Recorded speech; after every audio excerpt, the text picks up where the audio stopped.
Listo. Entonces se trata de un paciente masculino de 74 años, que es natural de Sotaquirá, Boyacá,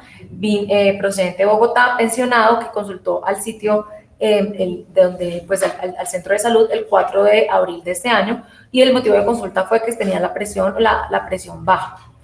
En la enfermedad actual, una semana de evolución de síntomas dados por astenia, dinamia, palidez, con sensación de debilidad en miembros inferiores e hipoestesias generalizadas, además refiriendo de posiciones líquidas frecuentes y que en la última semana habían encontrado una lectura baja de la presión arterial. Adicionalmente, reportaban unos síntomas dados por poliaquiuria tenesmo vesical, sin disurias ni cambios macroscópicos en la orina, y cuando ingresó, además refería debilidad generalizada, hipoestesia, sensación de frío, y negaba fiebre, disnea o palpitaciones. Estos son los antecedentes del paciente, entre los cuales destacamos que es hipertenso, prediabético, tiene hipotiroidismo también, y estaban estudiando una enfermedad pulmonar obstructiva crónica. Adicionalmente, tenía un diagnóstico de un canal cervical estrecho que había sido intervenido con una disectomía por vía anterior en C3, C4 y C4, C5, más injerto óseo el 19 de enero del presente año. Dentro de la revisión por sistemas, refería pérdida de peso que no cuantificaba, tenesmo vesical, goteo postmiccional y aumento en la frecuencia urinaria, y a nivel gastrointestinal, 2 años de deposiciones líquidas abundantes intermitentes. Al examen físico de ingreso, encontraron como hallazgos positivos que tenía una presión arterial de 90-55, una frecuencia cardíaca de 94, con una saturación normal al ambiente, conjuntivas pálidas, y a nivel neurológico reportaban que tiene una fuerza de 4,5 en brazo izquierdo, 5,5 en el resto de extremidades, no había signos de irritación benigna, y encuentran una placa que describen de configuración numular con costras melicéricas periféricas en la cara lateral de las piernas bilaterales. Adicionalmente, dentro de los paraclínicos de ingreso, son los que señalo a continuación, evidencian una anemia leve,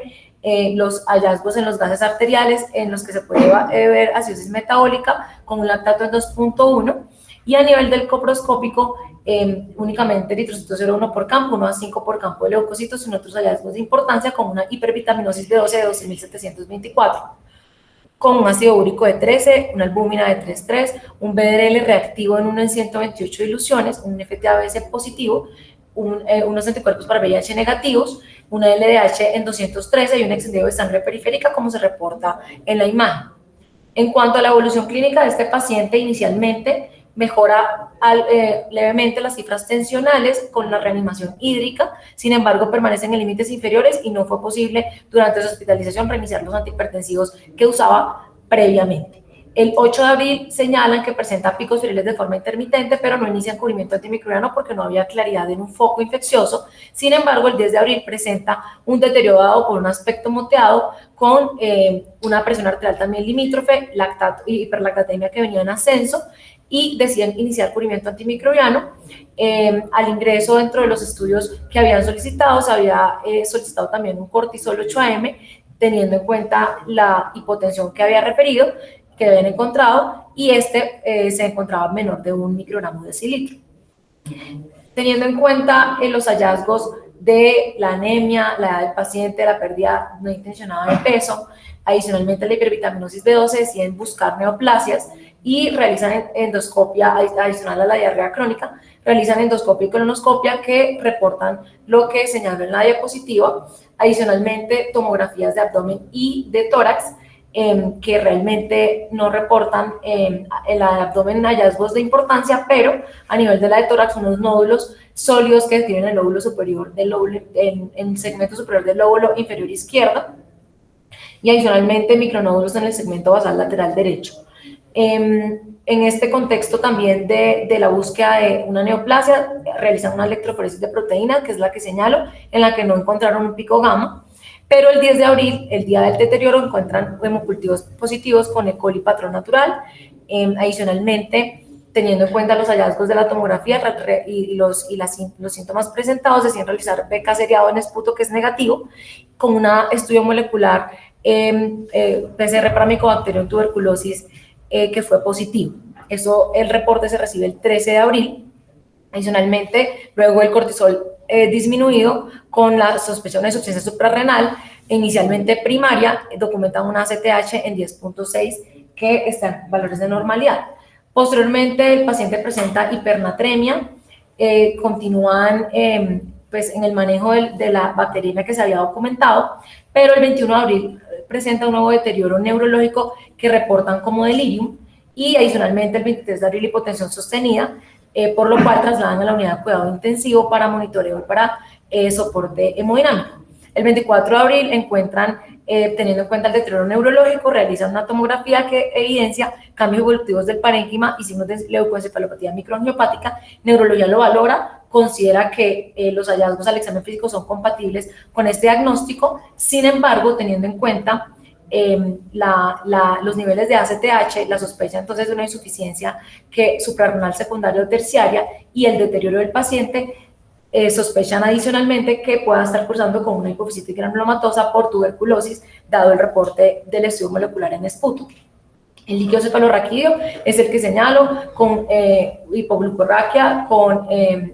hiperproteinorraquia, y adicionalmente los estudios adicionales que pongo a continuación, en los que tienen un índice negativo, un GRAM tampoco también negativo, como una tinta china también negativa y un panel negativo.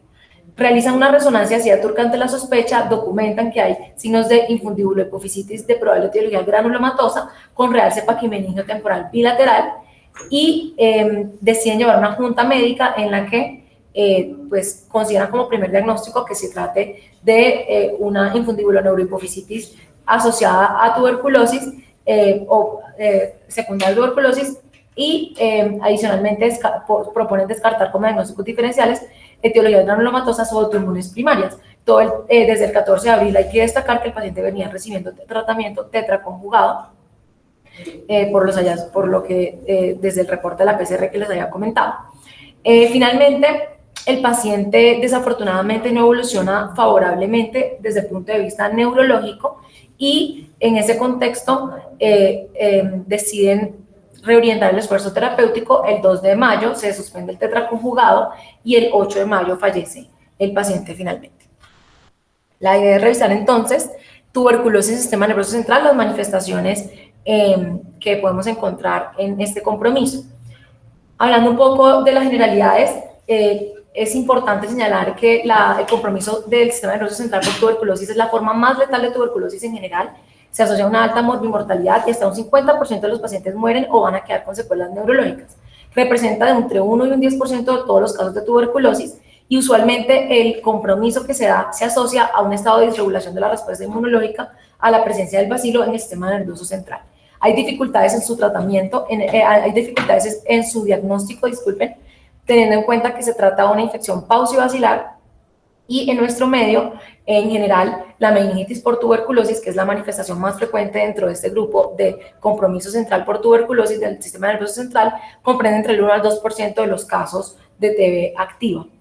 En general, aquí tenemos la tasa de incidencia de tuberculosis en Colombia actualmente, discriminada por tuberculosis pulmonar y extrapulmonar, 10.9 para tuberculosis pulmonar y 1.4 para tuberculosis extrapulmonar, donde vemos además en esta tabla que dentro de los compromisos extrapulmonar, la tuberculosis meningia para el último año tuvo una prevalencia de 17.1%, que más o menos estaría en el 2.2% de la prevalencia general de tuberculosis en nuestro país. Teniendo en cuenta, dentro de la inmunopatogenia, es claro que el bacilo ingresa inicialmente por vía respiratoria a través de los aerosoles y posteriormente va a tener una diseminación hematógena al sistema nervioso central. Esta diseminación hematógena puede darse brevemente cuando, antes de la formación del granuloma a nivel pulmonar, cuando se da una vez se activan las células inflamatorias, los macrófagos celulares, las células dendríticas y los neutrófilos a nivel del pulmón, estas migran a los ganglios locales regionales o a los ganglios locales, y en ese contexto, antes de la formación del granuloma, se puede dar esta diseminación breve. Por otro lado, el otro mecanismo descrito es que una vez el paciente genera el granuloma, queda como una infección latente y se reactiva. Después de esta reactivación es cuando se disemina hematógenamente hasta presentar compromiso del sistema nervioso central. Para el compromiso del sistema nervioso central se han descrito dos mecanismos principales de diseminación. Uno es el caballo de Troya, en el que el bacilo va a evitar las barreras a través de los macrófagos y neutrófilos donde está pues viviendo, que los está infectando, y otra es a través de la invasión del endotelio cerebral, que es mediada por una proteína quinasa, que es la PKND. Una vez en el cerebro, estos bacilos van a iniciar el desarrollo de lesiones tuberculosas que se dan como consecuencia de la respuesta inflamatoria que se presenta a este nivel y adicionalmente como a través de la quimiotaxis de esta respuesta inflamatoria se atraen células inflamatorias, otros neutrófilos y células inflamatorias en general al sistema nervioso central que no se trata pues de neutrófilos o de macrófagos que estén infectados, pero que sí suman a esta respuesta y que finalmente terminan generando unos focos que se conocen como focos de Rich en las meninges o en la superficie ependimaria, que finalmente se rompen al sistema ventricular y se diseminan por las meninges y en toda esta respuesta digamos que estoy mencionando, tiene un papel importante, sobre todo cuando las bacterias se presentan de forma libre y no, el bacilo, perdón, se presenta de forma libre y no dentro de las células inflamatorias, la SAT6 y la CPF10. Dentro de la inmunopatogenia también es importante señalar el papel de la microglía, que son células inmunes que tienen un gran papel a nivel de la inflamación que también se genera a nivel del sistema nervioso central, y estas son las citoquinas que se han involucrado junto con las quemoquinas que señalo. Acá vemos un esquema donde se resume todo lo que acabo de mencionar. Dentro de la presentación clínica, el espectro que podemos encontrar en el contexto de un paciente con compromiso del sistema nervioso central, tenemos la tuberculosis meningea, que se puede presentar como una meningitis tuberculosa, una paquimeningitis o una meningitis basal granulomatosa. La tuberculosis parenquimatosa, que se puede presentar como un granuloma tuberculoso, como una tuberculoma en placa, como una tuberculosis miliar o como un absceso tuberculoso e incluso una encefalopatía tuberculosa.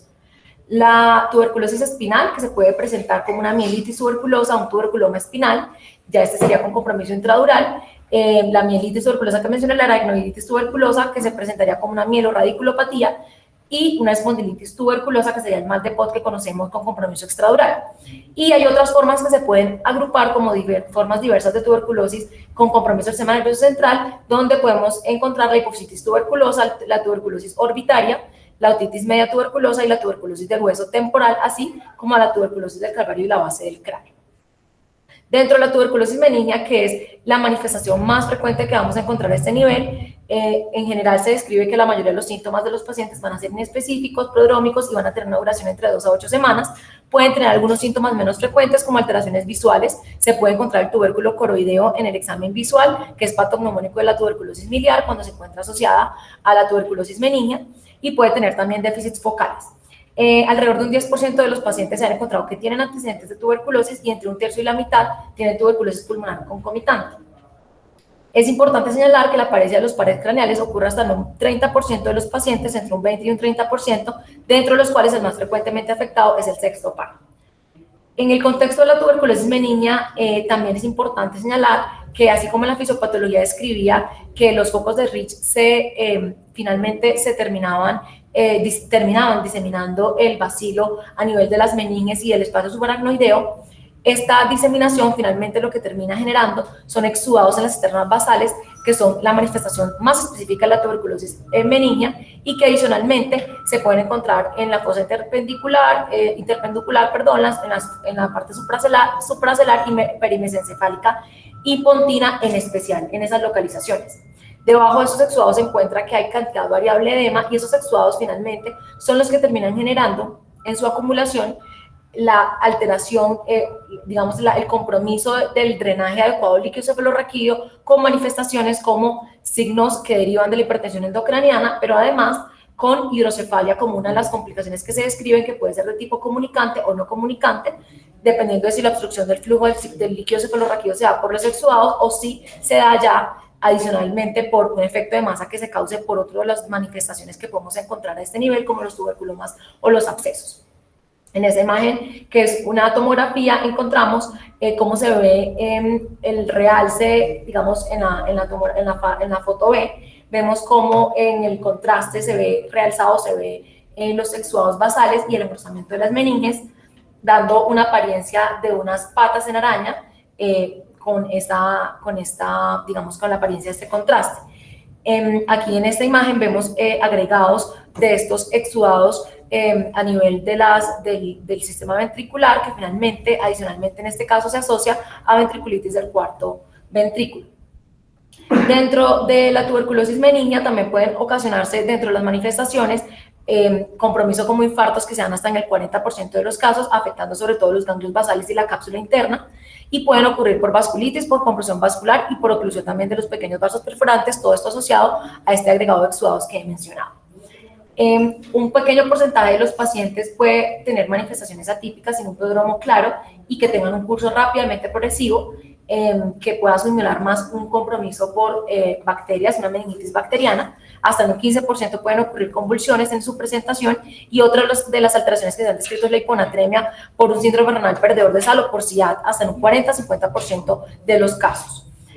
Dentro de la grados de severidad de la tuberculosis meningea encontramos esta clasificación en 3 grados que depende realmente de la escala de Glasgow que se encuentra en el paciente, siendo 1 cuando nos encuentra un Glasgow de 15 y no hay signos neurológicos focales, en 2 cuando tenemos un Glasgow de 11 a 14 o 15 con alteraciones focales, y un grado 3 cuando el paciente está en coma o con un Glasgow menor de 10. Esto se asocia a mortalidad y por supuesto a discapacidad neurológica a largo plazo. Dentro de las herramientas diagnósticas con las que contamos tenemos el líquido cefalorraquídeo, que vamos a encontrar que dos terceras partes de los pacientes van a presentar pilocitosis de predominio linfocítico. Hasta un 88% de los pacientes se ha descrito hiperproteinorraquia y hasta un 80% de los casos hipoglucorraquia. En los pacientes con tuberculoma es importante señalar también que se pueden encontrar hiperproteinorraquia y pilocitosis en más de la mitad de los pacientes. Dentro de otras herramientas diagnósticas, tenemos entonces el Signilsen en el líquido cefalorraquídeo, que tiene una especificidad de más del 90% con una sensibilidad muy baja, de un 10 a un 15%. El cultivo tiene una sensibilidad del 45 al 50% y una especificidad del 97%. Y en el caso del tuberculoma, pues el método más sensible diagnóstico será la biopsia estereotáxica. Dentro de las otras herramientas con las que contamos, vemos que la tuberculina tiene una sensibilidad de solo el 10 al 50% de los pacientes con tuberculosis en el sistema nervioso central, el ADA con esa sensibilidad hasta el 89% y una especificidad del 91%. Y ya los estudios a nivel molecular, el GeneXpert tenemos como una sensibilidad del 50 al 60%, y un poco mayor siendo de acuerdo al tipo que se haga, en el caso del expert en TIMI-RIF hasta una sensibilidad del 70%. Y adicionalmente, aquí pongo un resumen de lo que acabo de mencionar. Dentro del diagnóstico contamos con la imagenología, algunas de las alteraciones que ya he mencionado. Vemos que los exudados pueden aparecer en la tomografía de forma iso o hiperdensa cuando no se tiene contraste, pero cuando se tiene contraste se va a encontrar usualmente un realce denso, como había mostrado en una foto anterior y como se ve en esta imagen señalada. Adicionalmente, las meninges que se van a ver también inflamadas a nivel de las cisternas basales con realce intenso y con el signo de las patas de araña que había mencionado. En general se considera que la resonancia es más sensible que la tomografía para encontrar estas anomalías, y adicionalmente con algunas otras herramientas asociadas como las imágenes por transferencia de magnetización antes y después del contraste en la resonancia, se ha visto que hay superioridad en la identificación de la inflamación meningea a este nivel, y adicionalmente teniendo en cuenta digamos este índice de transferencia de magnetización a nivel de la resonancia, también ha servido para diferenciar la tuberculosis meningea de las inflamaciones de inflamaciones distintas de otras causas a nivel de las meninges. Por otro lado, tenemos otras dentro de las herramientas a nivel de las imágenes diagnósticas. Tenemos que en la resonancia también se puede utilizar las imágenes potenciadas en difusión para detectar tempranamente infartos asociados como complicaciones, y la arteriografía por resonancia magnética, que adicionalmente puede mostrar compromiso vascular. En el caso de los nervios afectados, estos se van a encontrar de forma engrosada y se van a ver realzados con el contraste también. Acá vemos cómo una vez se hace la imagen potenciada por difusión, se puede diferenciar, pues se puede encontrar la presencia de un infarto como complicación asociada. Dentro de los diagnósticos diferenciales tenemos desde la parte infecciosa, meningitis fúngicas, por ejemplo, por criptococo, por ejemplo. Tenemos adicionalmente dentro de las otras etiologías fúngicas que se han descrito, por supuesto, neumonías, meningitis bacterianas, neurobrucelosis, por otro lado, la neurosífilis que habíamos mencionado en la discusión, y dentro de etiologías no infecciosas, la neurosarcoidosis, el meningioma, el linfoma, el lupus eritematoso sistémico con compromiso en sistema nervioso central también. Otras de las manifestaciones con las que podemos encontrar en el sistema nervioso central por tuberculosis es la encefalopatía tuberculosa, que es poco común, que usualmente se da más en lactantes y en niños, y que se caracteriza por tener edema cerebral de forma generalizada y por desmielinización. Adicionalmente tenemos el tuberculoma, que se describe como lesiones de más de 2 centímetros, firmes, granulomatosas redondeadas, bien definidas, y que adicionalmente tienen localizaciones que usualmente son más supratentoriales, hasta más de un 80% de los pacientes. Dentro de los tuberculomas también vemos que se puede localizar a nivel espinal. Espinal torácico es la localización más común en esta localización, pues, a nivel infratentorial. Y aquí vemos imágenes donde vemos el tuberculoma en diferentes localizaciones. Es importante señalar que aquí en la resonancia no hay una única forma de cómo se pueda valorar o cómo se puede encontrar el tuberculoma, porque vemos cómo todos estos son casos de pacientes con tuberculoma. En algunas ocasiones en T1, lo más frecuente es que se vea hipointenso, como vemos en las imágenes. Cuando se administra el contraste, pueden encontrarse diferentes patrones. Entonces puede tener un realce que sea homogéneo, puede tener un realce en anillo, que es otro de los signos que son característicos del tuberculoma, como vemos en estas imágenes. Por otro lado, contamos en el caso del tuberculoma con la espectroscopia de resonancia magnética de protones, que ayuda a diferenciarlos de otras etiologías que se establecen como diagnósticos diferenciales, como el absceso piógeno, como neoplasias, como los gliomas de alto grado y como las metástasis. Acá vemos una tomografía con el típico signo también que mencionaba, que es el signo del tiro, también se denomina de esta forma, con el realce alrededor, y aquí hay calcificación central en este tuberculoma, aquí también con calcificación en este ataque que no está contrastado. Por otro lado, tenemos el absceso cerebral tuberculoso, que también es poco común y que se puede presentar hasta en un 20% de pacientes que tengan VIH y solo un 4% de los pacientes sin VIH. Puede ser una lesión multiloculada que tenga una pared delgada y que usualmente puede tener síntomas muy diversos, desde convulsiones parciales hasta síntomas constitucionales o déficits focales en la presentación clínica. Acá lo vemos representado con edema perilesional.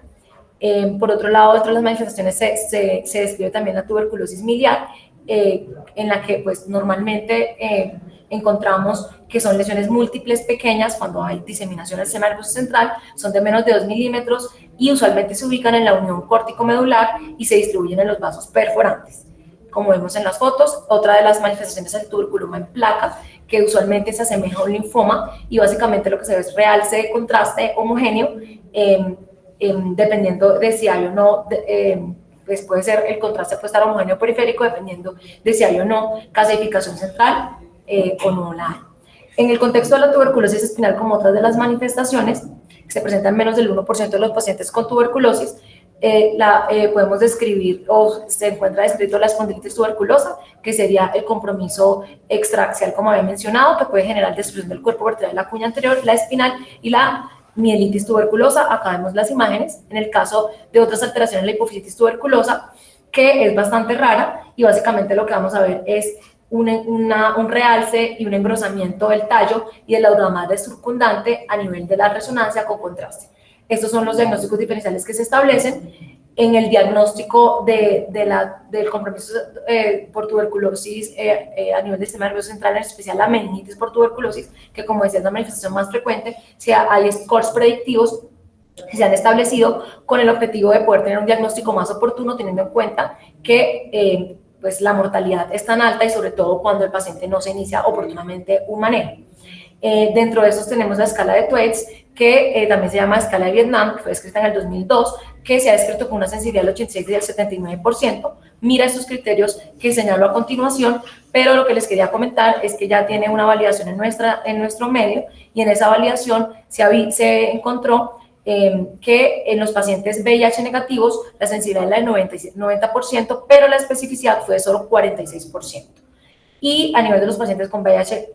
positivos, también una buena sensibilidad, hasta el 100% reportaban, pero con una especificidad de solo el 12.5%, y es allí lo que hay que tener en cuenta si se va a usar este score. Adicionalmente, se ha descrito el score de Marais, que tiene 4 categorías diagnósticas, pero que son las que muestro aquí a continuación, pero que como problema se ha comparado retrospectivamente con el score de Thwaites o Vietnam, que había mencionado previamente, Y el problema es que cuando se ha correlacionado, eso fue un estudio pequeño que se hizo con 20 pacientes, dentro de los cuales 100% de los que se clasificaron con meningitis tuberculosa, que finalmente es lo que busca el score predictivo, en el de Twits, solo 25 y 75% fueron clasificados como probables y posibles por este otro score. Entonces, realmente se recomienda considerarlo solo cuando el diagnóstico por ese score de como probable o posible por esa razón. En el contexto, en relación al tratamiento, es importante señalar que hay que iniciarlo, por supuesto, tempranamente, que los fármacos de segunda línea, en el caso de TB resistente, tienen muy buena penetración en el sistema nervioso central y que la recomendación es que extender el esquema hasta 12 meses para evitar recaídas, por lo menos 9 meses, de 9 a 12 meses. La recomendación del ministerio para nosotros es de 12 meses en total, y el uso del corticoide, que se ha demostrado que mejora la sobrevida, en especial en pacientes que tienen enfermedad grado 1 que les había mostrado previamente, de acuerdo al estado de conciencia y la focalización o no. Adicionalmente, en pacientes con VIH no se ha demostrado este beneficio de mejoría en la sobrevida, que sí se ha visto en pacientes no VIH como terapia adyuvante. Acá muestro una tabla donde se ve el esquema que se propone actualmente del corticoide y considerar la piridoxina en los pacientes de alto riesgo de neuropatía asociada a la disoniazida. Como conclusiones, vemos que el compromiso que podemos tener por tuberculosis en el sistema nervioso central es muy amplio, es muy variado. Hay